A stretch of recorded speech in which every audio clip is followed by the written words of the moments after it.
Hello friends, स्वागत है आपका हमारे YouTube channel study with smartness में। मैथ्स पेडागोजी में हम डे बाय डे क्वेश्चन लगा रहे हैं जो आपके एग्जाम प्रिपरेशन को स्ट्रॉन्ग कर रहे हैं। आप चैनल को टेलीग्राम में भी ज्वाइन कर सकते हैं, वहाँ पर वीडियो और पीडीएफ दोनों प्रोवाइड कराई जाती हैं जो आपके नोट्स प्रिपेयर के लिए बहुत ज़्यादा इंपॉर्टेंट है। तो आप वहाँ पर ज्वाइन करें, चैनल को सब्सक्राइब कर लें ताकि समय समय पर इसके नोटिफिकेशंस आपको मिलते रहें। ठीक है, तो चलिए टाइम ना खराब करते हुए हम स्टार्ट करते हैं। आज का हमारा पहला क्वेश्चन है। पहला क्वेश्चन है, यदि एक शिक्षार्थी पूर्णांकों, भिन्नों, दशमलव संख्याओं पर चारों आधारभूत संक्रियाएं संपन्न करने में समर्थ है तो वह क्या कर रहा है। फ्रेंड्स, यहाँ पर बताना है हमें। ठीक है, वह विभाजनात्मक अवस्था में है, उपादान अवस्था में है, संक्रियात्मक अवस्था में है या परिमाणात्मक अवस्था में। तो हम देखेंगे कि वहाँ बच्चा अगर भिन्न दशमलव संख्या सभी संक्रियाओं का उपयोग कर रहा है तो वह संक्रियात्मक अवस्था में है। ठीक है फ्रेंड्स, संक्रियाओं का प्रयोग कर रहा है। आप जानते हैं संक्रियाएं क्या होती हैं। बहुत नॉर्मल सा क्वेश्चन है, इसका आंसर सी होगा। नेक्स्ट क्वेश्चन है, राष्ट्रीय पाठचर्या की रूपरेखा 2005 यह सिफारिश करता है कि प्राथमिक स्तर पर गणित को शिक्षा का केंद्र होना चाहिए। तो प्राथमिक स्तर पर गणित को शिक्षा का केंद्र किस तरीके का होना चाहिए। हमारे ऑप्शन है उच्चतर गणित के लिए तैयारी, गणित के अमूर्त विचार जानना, कक्षा कक्ष में की गई पढ़ाई को विद्यार्थियों की दैनिक जिंदगी से जोड़ने में सहायता करना या विद्यार्थियों को गणित की शिक्षा में अंतर्राष्ट्रीय मापदंड अर्जित करने में सहायता करना। तो राष्ट्रीय पाठचर्या की रूपरेखा 2005 क्या कहती है, हमने पहले भी वीडियो में पढ़ा है और अभी भी आप जान लें कि ये दैनिक जीवन से जोड़ने के लिए बात करती है। यानी कक्षा कक्ष की पढ़ाई को अगर हम दैनिक उदाहरण से समझाएं तो बच्चे उससे अच्छे से समझेंगे, चाहे वह खेल विधि हो, चाहे वह आपकी प्रयोजना विधि हो, तो किसी भी तरीके से उसे दैनिक जिंदगी से जोड़ा जाना चाहिए। दैनिक जिंदगी से जोड़ने का मतलब है कि वह वास्तविक जीवन से जुड़कर वह चीज़ों को सोचेगा तो वह उसे नॉर्मल लेगा, नॉर्मल तरीके से वह सीखने की कोशिश करेगा। ठीक है, कि मैंने यह चीज़ देखी है, तो इस तरीके से ऑप्शन नंबर सी हमारा सही आंसर होगा। नेक्स्ट क्वेश्चन है, यदि एक शिक्षार्थी को संख्याओं और पलिकरण में समस्या हो रही है तो वह असमर्थता हो सकती है, उसका नाम क्या है यह बताना है। तो गणित से संबंधित जो है वह आप जानते हैं डिसकैलकुलिया यानी कैलकुलेशन में उसे अक्षमता महसूस हो रही है। डिसग्राफिया क्या कहते हैं, इसे लेखन अक्षमता कहते हैं। ठीक है, और पठन अक्षमता को कहते हैं डिसलेक्सिया। तो यहाँ पर हमारा सही आंसर होगा ऑप्शन नंबर बी, जो कि गणित अक्षमता को प्रदर्शित कर रहा है। नेक्स्ट क्वेश्चन है फ्रेंड्स, बहुत ध्यान से पढ़ें। चौथी कक्षा के विद्यार्थियों के लिए अधिगम उद्देश्य दिया गया है। ठीक है, सीखने के लिए। तो विद्यार्थी दशमलव वाली संख्याओं की, जो कि दशमलव के 2 स्थानों तक है, को क्रम में रखने और उनकी तुलना करने की योग्यता रखता है। तो यह अधिगम का उद्देश्य क्या उल्लेख करता है। हमारे ऑप्शंस हैं प्रक्रियात्मक ध्येय, सुव्यवस्थितता ध्येय, सामाजिक ध्येय या विषयात्मक ध्येय। तो इसे हम एक एग्जाम्पल से समझ सकते हैं। जैसे हमने ली दो संख्याएं क्या ली, जैसे हमने लिया 15 यहाँ पे दशमलव लगाया और 2 4 लिया। दूसरी संख्या हमने ली 11.12 लिया। अब यहाँ पर क्या हो रहा है कि कौन सी कक्षा का विद्यार्थी है, वह चौथी कक्षा का है। दशमलव के 2 स्थानों तक यहाँ पर जानते हैं क्रम में रखने के लिए बात की जा रही। अब इसे मान लो हमें जोड़ना है तो उसे बताया जाएगा कि बड़ी संख्या को पहले रखा जाता है, छोटी संख्या को उसके बाद रखा जाता है। ठीक है, इसे हम दूसरे तरीके से भी समझ सकते हैं। जैसे हमने पहली संख्या ली 11.12 और दूसरी ली हमने 13.01। तो यहाँ पर दशमलव के 2 स्थानों की अगर हम बात करें तो बच्चा पहले कंफ्यूज होगा, क्योंकि यहाँ पे 12 है और यहाँ 0 है। तो यहाँ पर बड़ी संख्या दिख रही है 12, लेकिन असल में ये छोटी है। और दूसरी संख्या की बात करें 13.01 जो कि बड़ी, ये हमें पता है लेकिन बच्चे को नहीं पता है। अब उसे हम क्रम से बताएंगे तो यहाँ पर वह सुव्यवस्थितता का, यानी कि चीज़ों को अगर एक सही व्यवस्थित तरीके से बता दिया जाए कि अगर दशमलव संख्या है और उसका पहला अंक बड़ा है तो वही संख्या बड़ी होती है, दशमलव के बाद कितनी भी बड़ी संख्याएं आ जाएं वह छोटी कहलाती। तो इस तरीके से अगर एक सुव्यवस्थित तरीके से उसे बताया जाए, ठीक है, तो ऑप्शन नंबर बी हमारा सही आंसर होगा। अब 3 ऑप्शंस दिए हैं जिन्हें हम पहले कैंसिल करने की कोशिश करेंगे। प्रक्रियात्मक ध्येय, यहाँ पर कोई प्रोसेस की बात नहीं की जा रही है, प्रोसेस चलती रहनी है लेकिन व्यवस्थित क्रम में नहीं। सामाजिक ध्येय जो कि बहुत गलत है, और विषयात्मक ध्येय का अर्थ है, अब विषय तो हम पढ़ रहे हैं, गणित तो हम पढ़ ही रहे हैं, तो यह पता है, तो यहाँ पर एक सिस्टमेटिक वे से एक सही तरीके से बच्चों को बताया जाए क्रम के अनुसार, तो वह सही सीखेगा। इसलिए फ्रेंड्स हमारा राइट आंसर होगा option number B. Next question है, बहुत इंपॉर्टेंट क्वेश्चन है कि प्राथमिक स्तर पर गणित की पहेलियां मदद करती हैं, तो किसके लिए मदद करती हैं? हमारे ऑप्शन से कक्षा के प्रतिभा संपन्न विद्यार्थियों को पहचानने में, विद्यार्थियों को मनोरंजन प्रदान करने में, समस्या सुलझाने के कौशलों को प्रोत्साहित करने में, या समस्या सुलझाने के कौशलों को परखने में।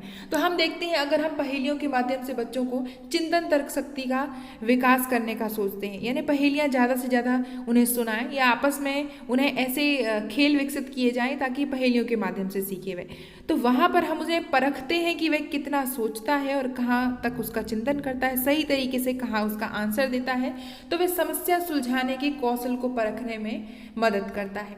यहाँ पर विद्यार्थियों को पहचाने में प्रतिभा संपन्न की बात करें तो प्रतिभा संपन्न किसी एक विद्यार्थी को देकर हम नहीं समझा सकते, क्योंकि पहेलियों के अलग अलग उत्तर प्राप्त होते हैं। कक्षा में सभी प्रकार के विद्यार्थी बैठते हैं, हो सकता है जिसका पहला आंसर वो बता रहा है दूसरा उसका उत्तर ना दे, लेकिन दूसरी पहेली का उत्तर दूसरा बच्चा दे सकता है, तो यह तो बिल्कुल गलत है। मनोरंजन प्रदान करना यह हमारा उद्देश्य नहीं है, बच्चों को सिखाना हमारा उद्देश्य मनोरंजन के माध्यम से। यहाँ पे कौशलों को प्रोत्साहित किया जाना यह भी नहीं हो सकता, क्योंकि उसे प्रोत्साहित करके हम चीज़ों को नहीं सिखा सकते, वहाँ पर हम उसे परखेंगे और उसके अनुसार हम कार्य करेंगे और चीज़ों को सिखाएंगे। तो ऑप्शन नंबर डी हमारा सही आंसर होगा। नेक्स्ट क्वेश्चन है फ्रेंड्स कि गणितीय संचारण उल्लेख करता है, तो गणितीय संचारण क्या उल्लेख करता है? हमारे ऑप्शन से गणितीय विचारों को समाहित संगठित करने की क्षमता, समस्याओं को सुलझाने की क्षमता, गणित प्रश्नोत्तरी में भाग लेने का कौशल, या गणित के कक्ष में बोलने की क्षमता। तो गणितीय संचारण जिसे आप समझ सकते हैं संप्रेषण एक प्रकार का, यानी एक जगह से दूसरी जगह तक अपनी बात को पहुंचाना, और यहाँ पर गणितीय संचारण की बात की जा रही है, तो हम देखेंगे गणित एक ऐसा विषय है जहाँ पर चीज़ों को सुव्यवस्थित तरीके से कौशलों को विकसित करने और उन्हें समाहित करने की बात की जाती है। तो गणित एक ऐसा विषय है जहाँ पर चीज़ों को संगठित और समाहित करने की जो क्षमता है वह गणितीय संचारण के माध्यम से होती है। ठीक है, भाषा क्षमता की बात करें तो भाषा क्षमता जो होती है आपस में वार्तालाप से संपन्न की जा सकती है, लेकिन गणितीय संचारण को एक सही तरीके से सिस्टमेटिक वे से चीज़ों को लेना पड़ता है। तो ऑप्शन नंबर ए हमारा सही आंसर होगा। नेक्स्ट क्वेश्चन है फ्रेंड्स कि किन्हीं दो परिमेय संख्याओं के बीच कोई परिमेय संख्या नहीं होती, केवल एक परिमेय संख्या होती है, अनंत परिमेय संख्याएं होती हैं, या केवल एक परिमेय संख्या और कोई अपरिमेय संख्या नहीं होती। तो हमने मान लो 1/2 और 1/3 दो परिमेय संख्याएं ली। परिमेय संख्याओं का अर्थ है कि भिन्न के रूप में होती, P/Q के फॉर्म में होती, ये आप जानते होंगे। ठीक है, तो इस तरीके से हमने दो संख्याएं ली। अब हमें उनके बीच की परिमेय संख्याएं निकालनी है जो कि होती है अनंत। इनके निकालने की विधियां हैं, कुछ मेथड हैं, ये भी हम वीडियो में देखेंगे। तो फिलहाल आप ये समझें कि दो परिमेय संख्याओं के बीच की दूरी अनंत होती है। अब इन्हें निकाला कैसे जा सकता है, संक्षिप्त रूप में मैं इसे बता सकती हूँ। जैसे दो परिमेय संख्या है 3, 2 और 3, इन दोनों को हम जोड़ेंगे तो 3 और 2 होता है 5। 5 वह संख्या आती है। ठीक है, अब उसे हमें परिमेय संख्या निकालनी, तो उसे बढ़ाने के लिए इसकी विधियां हैं। 5 में हम 1 का योग करेंगे, वह होगी संख्या 6, और 6 का अंश व हर में गुणा करेंगे। क्यों करेंगे गुणा? ताकि हम भिन्नों को आपस में बराबर कर सकें, इसके लिए। ठीक है, गुणा करने पर हमें जो परिणाम प्राप्त होंगे उन संख्याओं के बीच हम देखेंगे तो वह अनंत संख्याएं हमें मिलेंगी। इस तरीके से ऑप्शन नंबर सी हमारा सही आंसर होगा। हम वीडियो में आगे कैलकुलेशंस पढ़ेंगे। ठीक है, चलते हैं नेक्स्ट क्वेश्चन पे। नेक्स्ट क्वेश्चन है किसी चतुर्भुज के विकर्ण एक दूसरे को समकोण पर समद्विभाजित करते हैं तो यह क्या कहलाती है? किसकी परिभाषा दी हुई है? समचतुर्भुज, समलंब चतुर्भुज, आयत की या पतंग की? तो कोई चतुर्भुज है, आप जानते हैं इस तरीके का है। चतुर्भुज की क्या विशेषता है? इसके जो विकर्ण है एक दूसरे पर लंब समद्विभाजित है और ये होता है 90 डिग्री। तो यह जो परिभाषा है यहाँ पर दी गई है किसकी? समचतुर्भुज की परिभाषा। चतुर्भुज जिसमें 4 भुजाएं होती हैं। ठीक है, नेक्स्ट क्वेश्चन है, दो समांतर रेखाओं के बीच की दूरी घटती है, बढ़ती है, बराबर रहती है या घट या बढ़ जाती है। यहाँ पर बढ़ जाती है, टाइपिंग मिस्टेक है। अब हम देखेंगे इसे कैसे समझेंगे। दो समांतर रेखाएं, मान लो हमने रेल की पटरियां ले ली, अब यहाँ पे चलती है रेल, तो दोनों को ऐसे व्यवस्थित किया जाता है क्योंकि ये समांतर रहें, ताकि ट्रेन के जो चक्के हैं वे सही रूप से समांतर दिशा में गति करें, ताकि जब ट्रेन चले तो ये एक दूसरे से टकराए ना। इस तरीके से समझ सकते हैं। दो समांतर रेखाओं के बीच की दूरी हमेशा बराबर रहती है, ठीक है, वह एक दूसरे को प्रतिच्छेद नहीं करती है। नेक्स्ट क्वेश्चन है, विशेषताओं का सहज बुद्धि वर्णन करना गणित में निदानात्मक परीक्षा का उद्देश्य है। तो निदानात्मक तो आप समझ गए होंगे, हमारी ऑप्शन है मति परीक्षा के लिए प्रश्न पत्र की योजना बनाना, बच्चों की समझ में निहित रिक्तियों को जानना, अभिभावकों को प्रतिपुष्टि देना या प्रगति पत्रक को भरना। तो फ्रेंड्स हम देखेंगे कि निदानात्मक उद्देश्य आज है कि रिक्तियों को जानना, यानी पहले कठिनाइयों का पता लगाना फिर उनका उपचार करना। तो ऑप्शन नंबर बी हमारा सही आंसर होगा। ऐसे क्वेश्चन हमने पिछले वीडियो में बहुत लगाए हैं।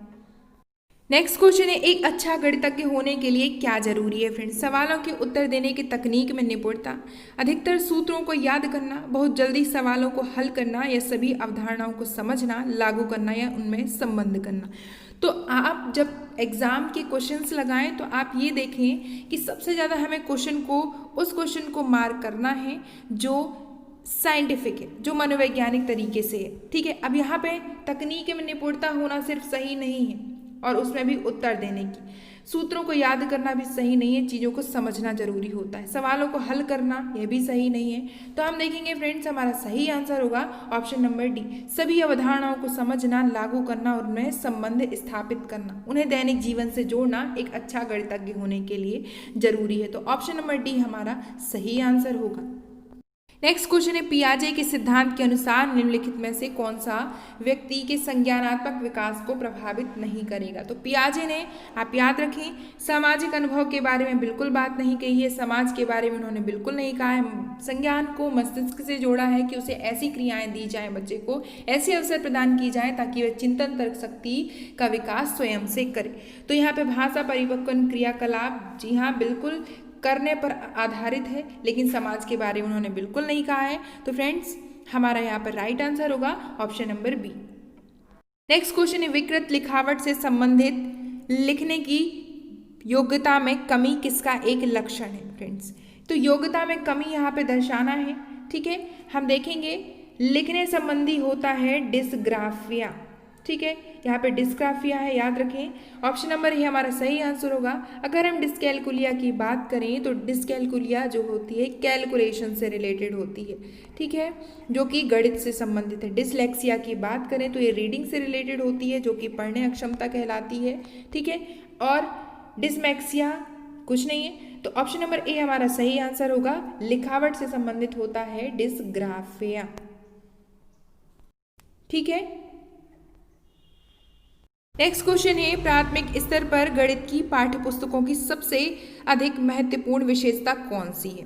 ठीक है, पाठ्य पुस्तकें किसके लिए उपयोग की जाती। संकल्पनाओं का उच्चतर कक्षाओं में संबंध जोड़ा जाना, संकल्पनाओं को जटिलता से सरल रूप में प्रदर्शित करना, संकल्पनाओं को पूर्णतया श्रेणीबद्ध में प्रस्तुत किया जाना या संकल्पनाओं को मूर्त से अमूर्त रूप में प्रस्तुत किया जाना।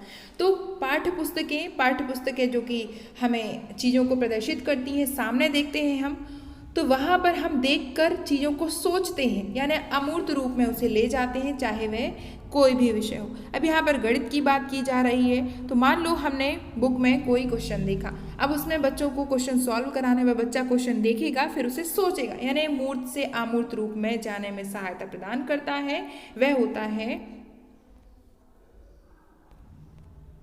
ऑप्शन नंबर डी हमारा सही आंसर होगा, जो कि मूर्त से अमूर्त की बात करता है। ठीक है, पाठ्य पुस्तकों के लिए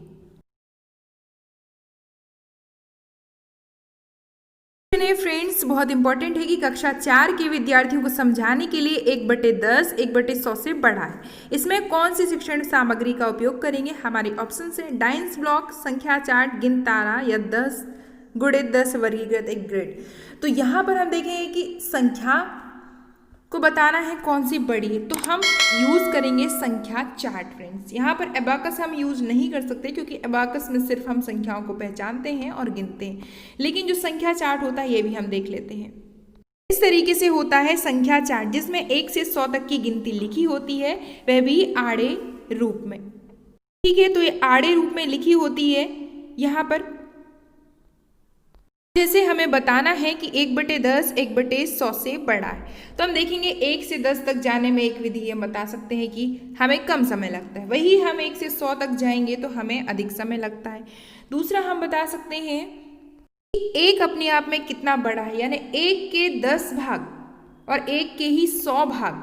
ठीक है, तो कौन सा इसमें बड़ा होगा, किसमें कम भाग हो रहे हैं, इस तरीके से। तो फ्रेंड्स ये है संख्या चार्ट और इसे हम इसके माध्यम से समझ सकते हैं। तो ऑप्शन नंबर बी हमारा राइट आंसर होगा। ठीक है, नेक्स्ट क्वेश्चन है गणित करने की युक्ति के रूप में सवाल हल करना इसमें शामिल है। अनुमान लगाना, व्यापक हल पर पहुंचाने के लिए संकेतों का प्रयोग या क्रियाकलाप आधारित उपागम। तो सवाल हल करने में सिर्फ ना ही हम अनुमान लगा सकते हैं, ना सिर्फ संकेतों का उपयोग कर सकते हैं, इसमें हम क्रियाकलाप आधारित उपागम का उपयोग करें, यानी एक्टिविटी बेस्ड चीज़ों को करना इसमें सही तरीका होगा, तभी हम क्वेश्चन को सॉल्व कर सकते हैं। ठीक है, तो ऑप्शन नंबर डी हमारा सही आंसर होगा कि जितनी गतिविधियां कराई जाएं, जितने क्रियाकलाप कराई जाएं, ताकि वह क्वेश्चन को सही तरीके से समझ सके। तो ऑप्शन नंबर डी हमारा राइट आंसर होगा। नेक्स्ट क्वेश्चन है, बहुत इंपॉर्टेंट क्वेश्चन है कि गणित की पाठ्य पुस्तकों में विभिन्न प्रकरणों में खंड अभ्यास समय को समावेशित करने का उद्देश्य है। तो अगर हम चीज़ों को, या हम देखते हैं बुक में कि सिलेबस जो होता है, सिलेबस एक खंड खंड में बटा रहता है कि इतने इकाई यहाँ से यहाँ तक है, इतना हमें करना है, ये इस समय का है। तो यह एक विस्तृत अधिगम अवसर प्रदान करता है, यानी चीज़ों को सूक्ष्म रूप से तो विश्लेषण करेंगे, लेकिन एक बड़ी चीज़ों को व्यवस्थित करेंगे। ठीक है, तो यानी लंबे चीज़ों को सीखना और एक व्यवस्थित रूप में सीखना, तो सीखने में समय तो लगेगा क्योंकि वे खंड खंड रूप में उसे बांटा गया है, लेकिन ये एक अच्छा तरीका होता है। तो ऑप्शन नंबर डी हमारा सही आंसर होगा।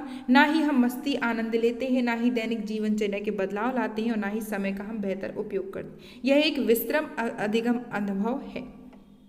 तो फ्रेंड्स, आज हमने मैथ्स पेडागोजी में बहुत इंपॉर्टेंट क्वेश्चन लगाए। चैनल को सब्सक्राइब कर लें ताकि समय समय पर इसके नोटिफिकेशंस आपको मिलते रहे। वीडियो को पूरा देखें, जो भी नहीं समझ में आया उसे अच्छे से नोट डाउन करें और आप हमें डाउट्स बता सकते हैं। ठीक है, मिलते हैं नेक्स्ट वीडियो में। Thanks for watching. जय हिंद।